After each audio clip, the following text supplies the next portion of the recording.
Hello everyone, welcome back to another video from Tech It Simple. In today's video, I'm going to show you how you can log into your ClearTax account. So let's get started. First of all, open your web browser and in the search bar, type in ClearTax. It will take you to the official website of ClearTax.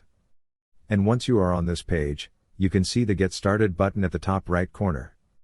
Click on the Get Started button, then click on File Now. It will redirect you to this login portal. Since you already have an account, click on the Login button over here, and it will take you to this login page.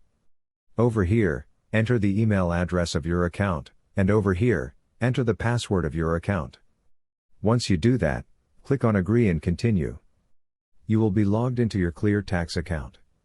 In case if you guys forgot your login credentials, you will see the option to reset your password by clicking Agree and Continue over there. If you do not have an account, you can click here Sign Up with Google. So that's all for this video. If you find our video helpful, please leave a like.